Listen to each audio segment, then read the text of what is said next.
Excuse me, sir. Step over here. Let me ask you a question if you can help me. The setting, a farmer's market in Columbus, New Jersey. Inside, a woman shopping for produce with her baby. She's under surveillance by this man. He stays outside, hoping the woman won't spot him.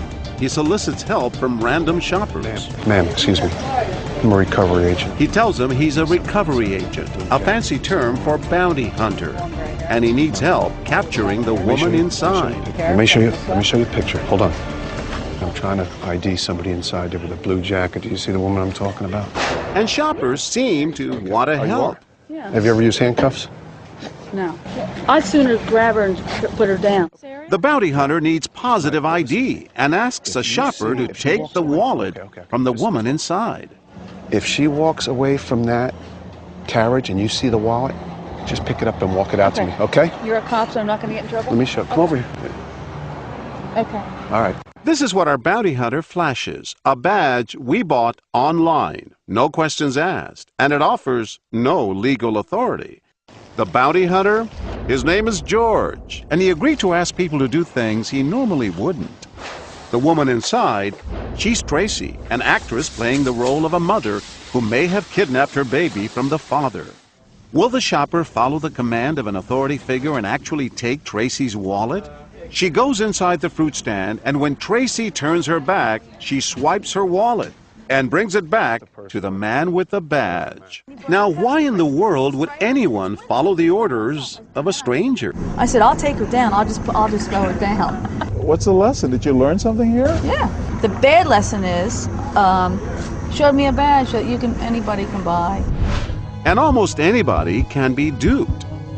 The idea for testing the power of an authority figure came from a shocking true story. An assistant manager at a McDonald's received a call from a man claiming to be a police officer. He told the manager to strip search a young employee who he said had stolen a purse.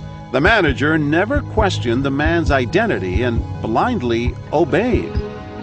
And it didn't stop there. The caller told another person at the restaurant to make the naked employee do jumping jacks. She was spanked and told to perform sexual acts. Turns out the call was a vicious hoax, a horrid example of failing to question authority.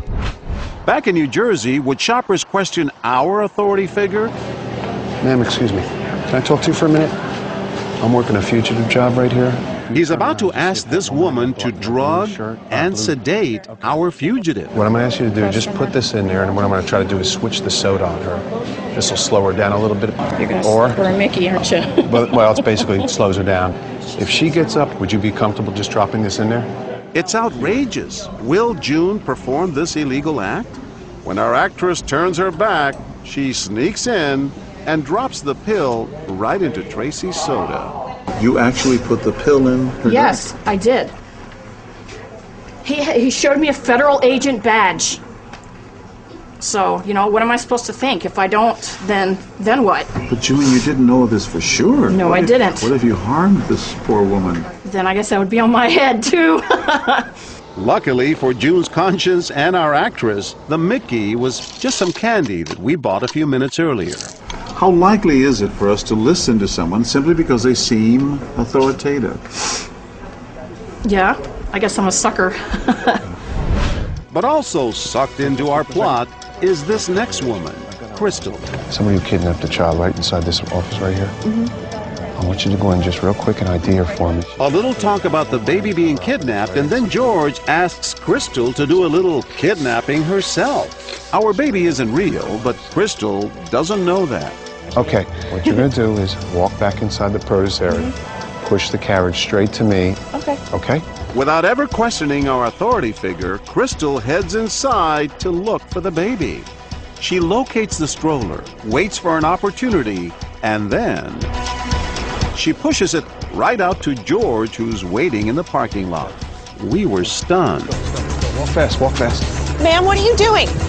Walk fast, Excuse me? Walk fast. Don't turn around, don't turn around. Excuse me, what are you doing? That's my baby. Why did you take my baby? Who is that? He's a police officer. He showed me his badge. You know for sure he's a police officer? Only now does Crystal realize she might have been duped, becoming perhaps an accomplice to a kidnapping. You have no right to take my baby. Crystal defends her actions. Her thoughts, she says, were with the baby. My sister has an infant, and I think it was just something that was really close to my heart, you know, and I was thinking about how bad I would have felt if someone had taken my sister's baby. Experts say empathy often determines whether people will act. And that's definitely true with this man. Chris Blackman is a father of a 6-month-old. We had him out yesterday.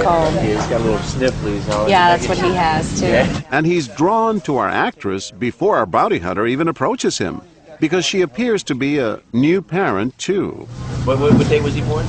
35. I'm losing my brain.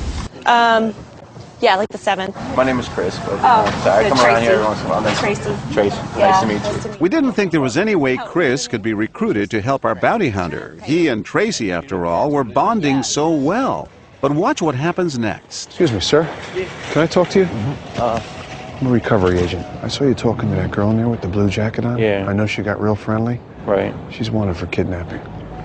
She didn't know the date of that birth either. She's got a warrant for her arrest. I understand. Chris is torn. Does he believe the friendly mother of a baby, or a man who claims he's a bounty hunter? Do you have a police officer?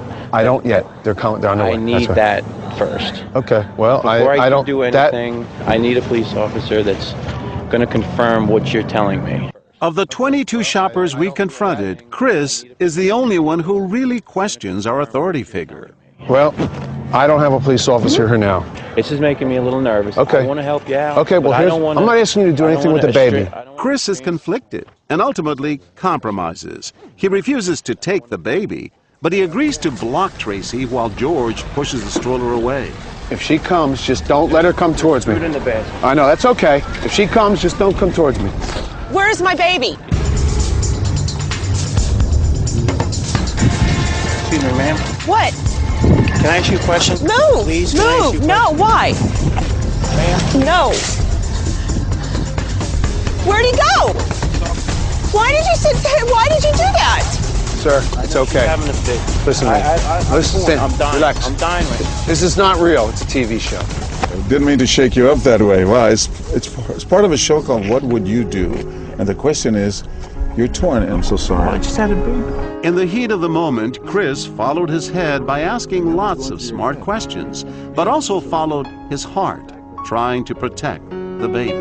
Anyone can get a badge, right? Exactly. And you see how many false IDs there could be, fake IDs. Man, my heart's still racing. Sorry. That's all right. I just pictured myself, you know, if I was the father sitting at home, wondering where their child would have been or where he is. Now I gotta go home. You're gonna go hug your child, Yes, huh? absolutely. That's great.